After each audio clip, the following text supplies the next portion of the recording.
గణేశ, దైత్యులు కూడా తపస్సంపన్నులే. వారు కూడా దేవతల కొరకు తపస్సు చేసి వరాలను పొందారు. కానీ గణేశ, మీరు గనక బ్రతికి ఉంటే ఇది సంభవించి ఉండేది కాదు. ఏది సంభవించి ఉండేది కాదంటే ఈ విశ్వంలో దైత్యుల శక్తి తమ రాజ్యాన్నే స్థాపించడం సంభవం కాదు గణేశ. దైత్య రాజ్య స్థాపన కొరకు మేము మీ శిరస్సుని భస్మం చేయక తప్పడం లేదు. మా ఈ బలహీన స్థితిని మన్నించండి గణేశ, మన్నించండి.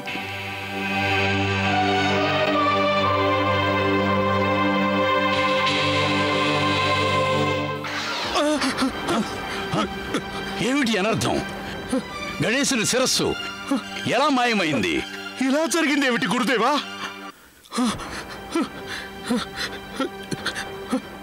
కానీ గురుదేవా, ఒక నిర్జీవమైన శిరస్సు తనంతట తానే ఇలా ఎలా మాయమైపోగలదు? ఈ శిరస్సు ఇలా హఠాత్తుగా మన చేతి నుండి మాయమైపోవడం ఒక భయానక సంఘటన జరగడానికి సంకేతం సంగరకాసురా. నేను అనుకోవడం దేవతలు గణేశుని పునర్జీవింపజేయ ప్రయత్నాలు చేస్తున్నట్లున్నారు. సంగరకాసురా, నువ్వు కైలాసానికి ఉత్తర దిశకు వెళ్ళు. అక్కడ శివగణాలు ఏదో ఒక ప్రాణి యొక్క శిరస్సు వెతికే ప్రయత్నంలో ఉన్నారు. దాని ద్వారా గణేశుని బ్రతికించాలని అనుకుంటున్నారు. సంగరకాసురా, వారిపై మెరుపుదాడి చెయ్యి. వారి కార్యంలో వారిని సఫలం చెందనీయకు. వెళ్ళు. మీ ఆజ్ఞ శిరోధార్యం గురుదేవా, శిరోధార్యం.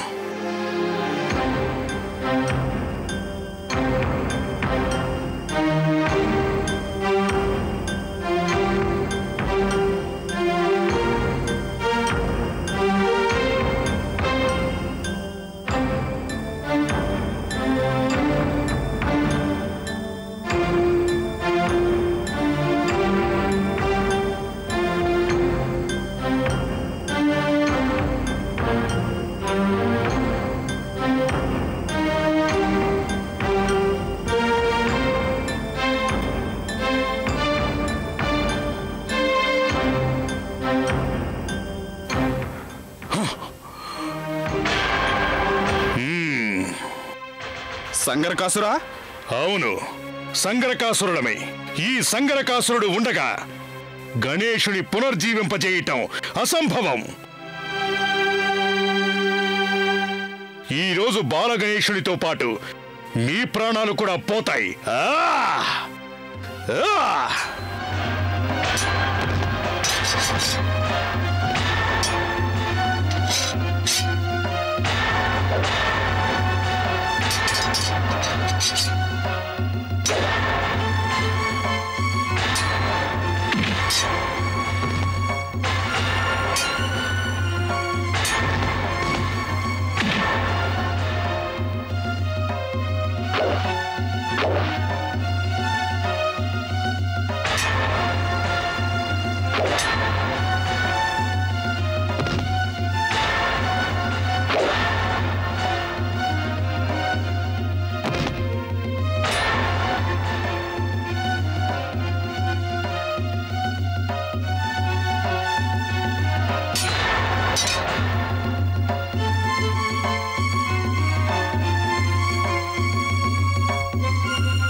ఏదో ఒక ప్రాణి శిరస్సు కావాలా మీకు?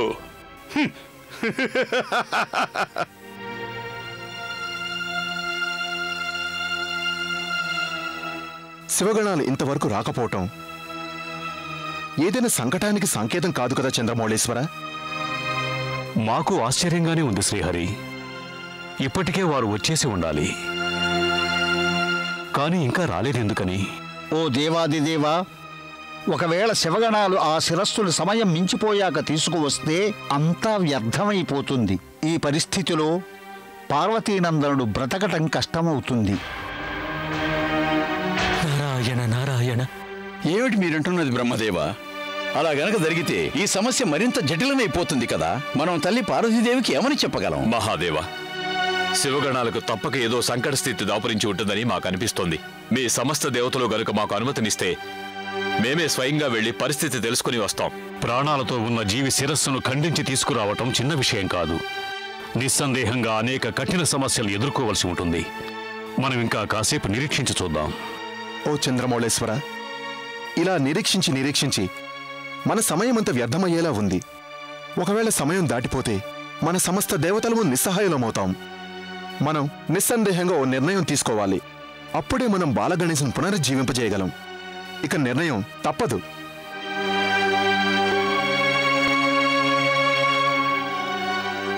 ఓ జగత్పాలక, ఆ నిర్ణయాన్ని మీరు దేవాదిదేవుడు తీసుకోవలసిందే. కానీ ఏ నిర్ణయం మీరు తీసుకోవాలనుకున్నా త్వరగా తీసుకోండి. ఎటువంటి నిర్ణయం తీసుకుందామంటారు శ్రీహరి? చంద్రమౌళేశ్వర, మనమిక ఎక్కువసేపు నిరీక్షించలేము. మనం ఇప్పుడు వెనువెంటనే ఏదో ఒక ప్రాణి శిరస్సును ఖండించి తీసుకురావాల్సిందే. మీరంటున్నది నిజమే, కానీ వెనువెంటనే అది సాధ్యం కాదు. మన వద్ద ఇంతకు మించి మరో మార్గం లేదు చంద్రమౌళేశ్వర. అనుకున్న సమయానికి శిరస్సును సాధించకపోతే అటుపై చేయగలిగిందేమీ లేదు. మీ మాటలోని అంతరార్థం మనం వెనువెంటనే ఏదో ఒక ప్రాణి శిరస్సును ఖండించాలనా? ఇప్పుడు ఈ మంతనాల వల్ల ఉపయోగం లేదు. మనం శివగణాల గురించి నిరీక్షించడం వ్యర్థం మహాదేవా. ఓ దేవాదిదేవా, శ్రీహరి విష్ణుదేవుడు చెబుతున్నది నిజం. ఒకవేళ మా శివగణాలు ఏదేని ప్రాణి శిరస్సును గనక తీసుకువస్తే అప్పుడు 2 హత్యలవుతాయి శ్రీహరి. 2 హత్యలు. దయచేసి వారికై నిరీక్షించండి. వారు ఎటువంటి సంకట స్థితిలో ఉన్నా వారు మా వద్దకు వచ్చే ప్రయత్నం తప్పక చేస్తారు.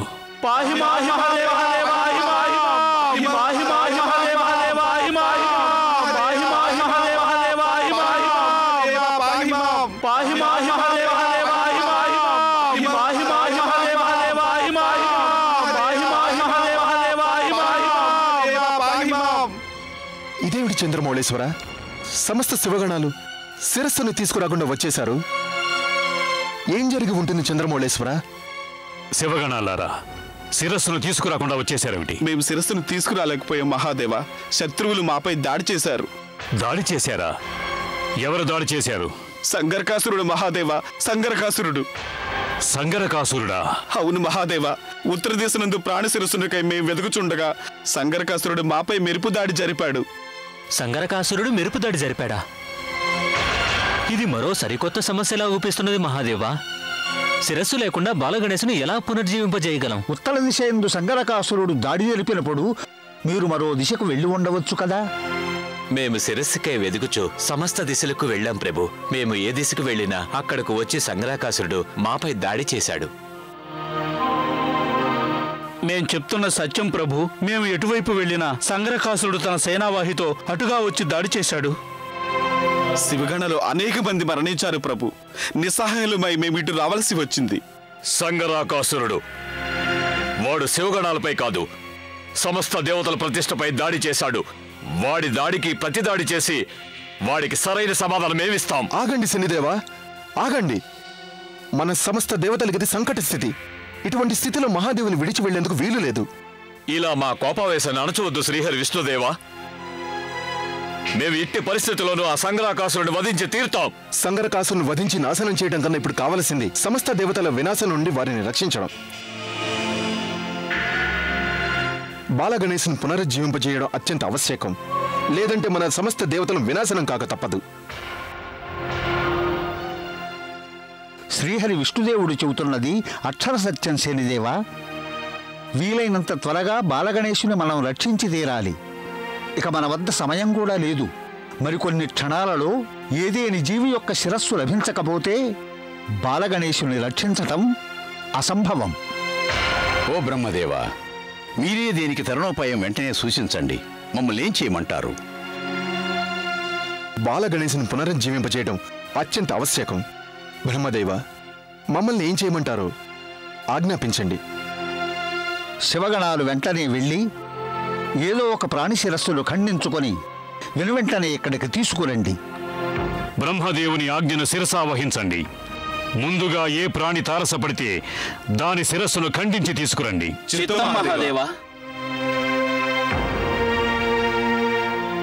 ఇక వారికి ఏ ప్రాణి శిరస్సు లభించదు గురుదేవా.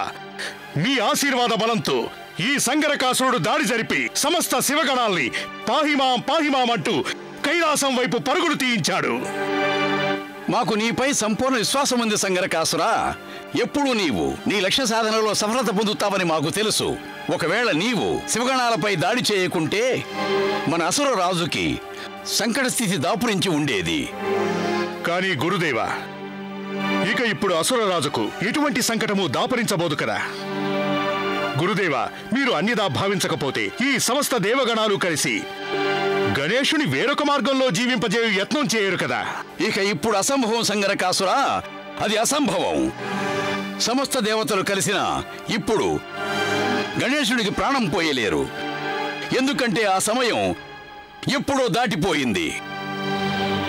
ఒకవేళ అనుకున్న సమయానికి ఏదైనా ప్రాణి యొక్క శిరస్సుని గణేశుని ముండెమునకు జోడించి ఉంటే అప్పుడు నిస్సందేహంగా గణేశుడు జీవించి ఉండేవాడు.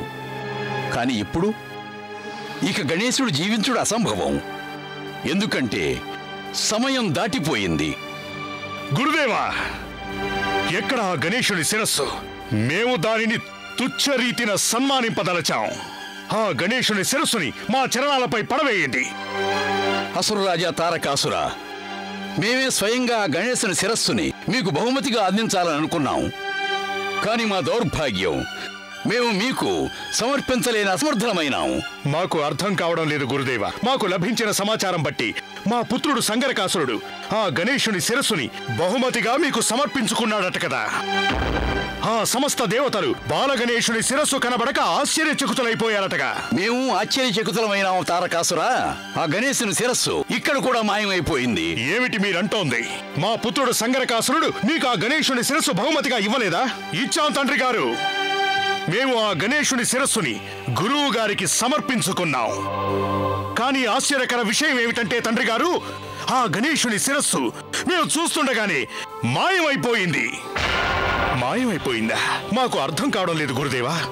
తారకాసురా, సంగరకాసురుడు నిస్సందేహంగా శిరస్సును తీసుకువచ్చాడు. మేము ఆ శిరస్సుని ఈ యజ్ఞగుండంలో పడవేసి భస్మం చెయ్యాలని అనుకున్నాం. కానీ ఆ శిరస్సు చూస్తుండగానే మా చేతుల్లోనే మాయమైపోయింది. శిరస్సు మాయమైపోయిందా? ఇందులోని రహస్యం ఏమిటి గురుదేవా? ఇందులో రహస్యం ఏమిటో మాకు అర్థం కావడం లేదు. కానీ చింతించవలసిన అవసరం లేదు తారకాసురా. ఎందుకంటే సంగరకాసురుడు సరైన సమయాన వెళ్ళి ఆ శివగణాలపై దాడి జరిపాడు. బాలగణేశుని పునర్జింపజేయాలనే తలంపుతో ఏదో ఒక ప్రాణి యొక్క శిరస్సుకై వెతుకుతున్న ఆ శివగణాలిక ఎప్పటికీ తమ లక్ష్య సాధనలో సఫలత పొందలేరు. ఇక వారికి ఏ ప్రాణి యొక్క శిరస్సు లభించదు.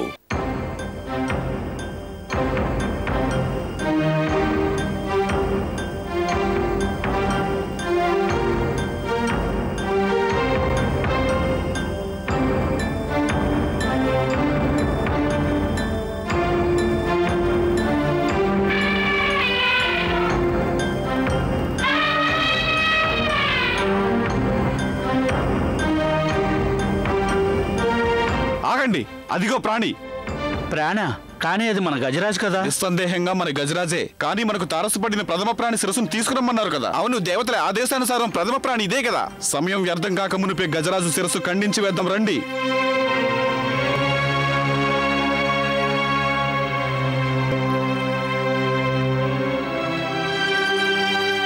ఇదేమిటి విజయ? ఈ శివగణాలు మన గజరాజు శిరస్సు ఖండించాలంటున్నారు. వారిని నిలువరింపజేయా? లేదంటే గౌరీనందన వలె వీరు గజరాజును కూడా వధించేస్తారు. ఆగండి. ఏమిటి మీరు చేయదలుచుకున్నది? మేము గజరాజు శిరస్సు తీసుకువెళ్దామని వచ్చాం. నిస్సందేహంగా మేము శిరస్సు తీసుకువెళ్ళక తప్పదు. లేదు, మీరు గజరాజును వధించుటకు వీలు లేదు. ఎందుకంటే ఈ గజరాజుని పార్వతీదేవి పుత్రునిలా భావిస్తున్నారు. మా గౌరీనందుడు ప్రాణ సంకటంలో ఉన్నారు. మీరు మమ్మల్ని నిలువరించలేరు. మా మార్గానికి అడ్డు తప్పుకోండి. లేదు, గజరాజును వధించడం సముచితం కాదు. మేము మిమ్మల్ని ఏ స్థితిలోనూ అనుమతింపము. దయవుంచి మా మార్గానికి అడ్డు తొలగండి. మా గౌరీనందుని ప్రాణాలు కాపాడుకొనివ్వండి. ఎంతటి మూర్ఖులు మీరు! గజరాజును హత్య చేసి గౌరీనందుని ప్రాణం కాపాడదలుచుకున్నారా? గౌరీనందుడు ఎలాగో వధింపబడ్డారు, ఇక మీరు గజరాజును కూడా వధించాలనుకుంటున్నారా? మేము గజరాజును వధించాలనుకోవడం లేదు. మహాదేవుని ఆదేశానుసారమే ఈ కార్యానికి ఒడిగట్టాం. మహాదేవుని ఆదేశమా? ఏమిటి మీరంటున్నది? మహాదేవుడు ఎన్నటికీ ఇటువంటి ఆదేశం ఇవ్వరు. మా మాటలు నమ్మండి. శిరస్సు ఖండించమని మహాదేవుడే ఆదేశించారు. మహాదేవుడు శిరస్సు ఖండించమని ఆదేశించి ఉంటే మా శిరస్సులు ఖండించి తీసుకువెళ్లి మహాదేవునికి సమర్పించుకోండి. వారి ఆదేశానుసారం మాకు తారసపడిన ప్రథమ ప్రాణి శిరస్సును మేము ఖండింపదలిచాం. మా కంటపడిన ప్రథమ ప్రాణి గజరాజు.